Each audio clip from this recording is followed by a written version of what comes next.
Many of you out there are probably familiar with Valve's Steam Deck. And I know you saw the title of this video and you're thinking, Jeff, this is a Chromebook video. Why are you talking about the Steam Deck? Well, the Steam Deck actually does have some implications for Chromebooks in the future. You see, Valve is working on a version of Steam for Chromebooks, and they're actually using the same technology they're using in the Steam Deck for the version on Chromebook. Now, the Steam Deck runs on something called SteamOS, which is a version of Linux that they've custom made for the Steam Deck. And when they officially release Steam for Chromebooks, it'll be built on that same platform. With that platform, Valve has created something called Proton, which is a compatibility layer that the system uses to basically allow Windows games to play on the Steam Deck, which is not running on Windows.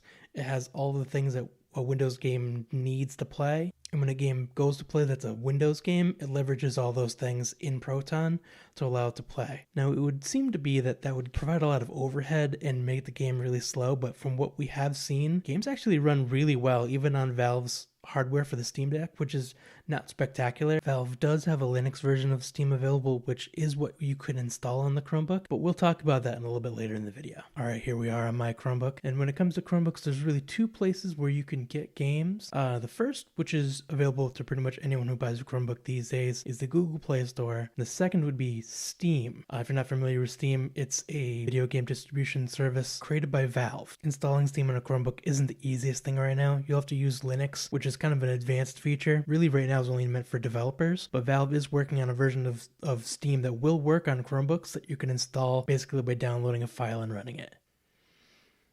All right, now we got our Google Play Store loaded. In this top section, you'll see this premium link.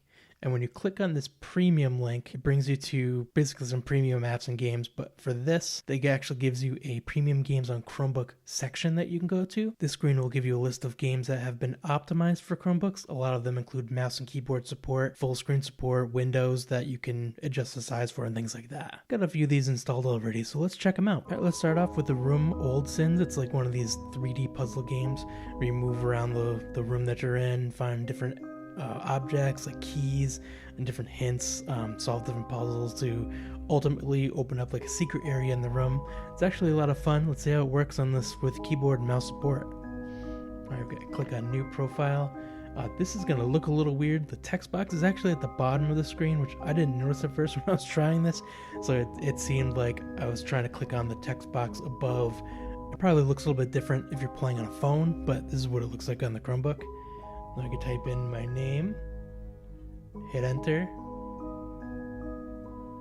Okay, apparently that doesn't work, but you must have to click OK down here. Alright, now we're on the next screen. Alright, the Room Old Sins, start a new game. Alright, I'll be cutting out any of the loading screens just for time's sake.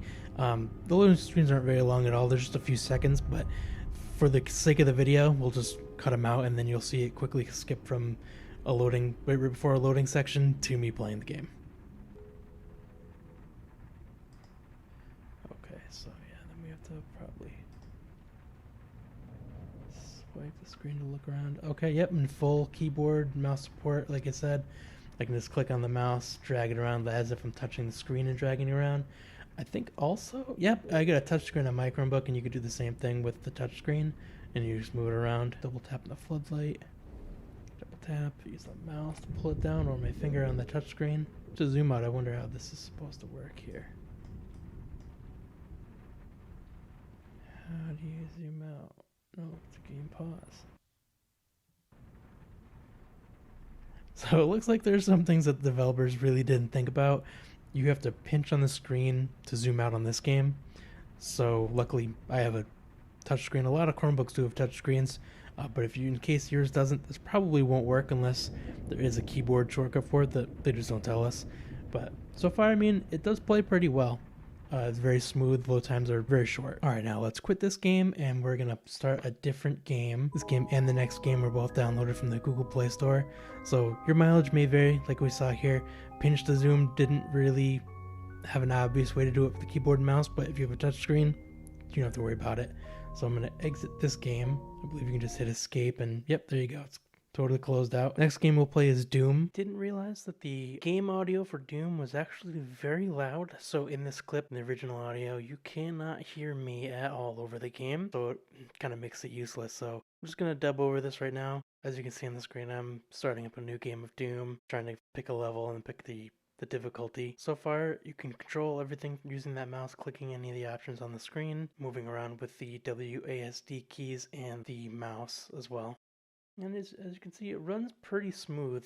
It is a pretty old game, so it doesn't really need a lot of horsepower to run. And as you can tell, it's a little bit awkward to play. It definitely doesn't have the mechanics of a shooter from today. And like I said before, it does run really smooth, so if you're looking for that classic Doom gameplay, this is where you're going to find it. We're going to look at Steam. Steam right now is not fully supported on a Chromebook. They are working on getting an easy download package where you just download a file, run it, and install it, but there are some weird steps to get it to work right now. It works to a point. Some games work, some games don't. Like Stardew Valley here doesn't really have a lot of resource requirements, so it does play, and it plays really well. Games like Jackbox series, I have 4 and 7. Weird combination, I know. These play really well on the Chromebook, but if you go to play something like Hollow Knight, which is a Linux game, and that's something that you have to worry about here, the games have to be Linux compatible to play them now. With the Steam Deck, Valve is working on a thing called Proton, which is like a compatibility layer. Essentially what it does is it allows the game, even if it's a Windows game, to run on Linux, which is what Steam OS runs on, the actual Steam Deck runs on. So if I try to play Hollow Knight, it doesn't load. It gives me a prompt, goes to a stop and back to a play button, which lets me know the game didn't actually load. Don't believe it's a hardware issue. Hardware in this Chromebook isn't terrible. I don't know if it probably would play it, but not all that great. But at this point, I am missing software. I won't be able to get it until it's an official release. I am missing something that's called Vulkan, which is kind of like a graphics driver. It's kind of hard to explain, but if you're familiar with what DirectX is for Windows, as far as gaming and video cards goes, it's kind of like that. It allows graphics cards to render more complicated things in Linux because of that compatibility layer not being available. I have this game I got for free, Snake Pass. It is a Windows only game, so it won't even let me install it on here because of that. But once that is fully enabled, it should let you play any game, whether it's Windows, Linux, doesn't matter. I'm gonna load up Stardew Valley right now just so we can check it out. It does take a couple of seconds to fully load. You just load into a separate window, and then it goes full screen. It should take a lot less time than I expected it to. All right, yeah, perfect. So it looks like it runs pretty well too. Not a really intensive game, and it doesn't really require a lot of resources, so something like this Chromebook runs it perfectly. Now, I won't be making a tutorial on how to install Steam on a Chromebook in this video, but if you do want to see that in a future video, please put a comment in the comment section below, and please hit that like button. It's totally free, and it does really help the channel. And if you're really enjoying this video, please consider subscribing and hitting that notification bell so you don't miss any of my future videos.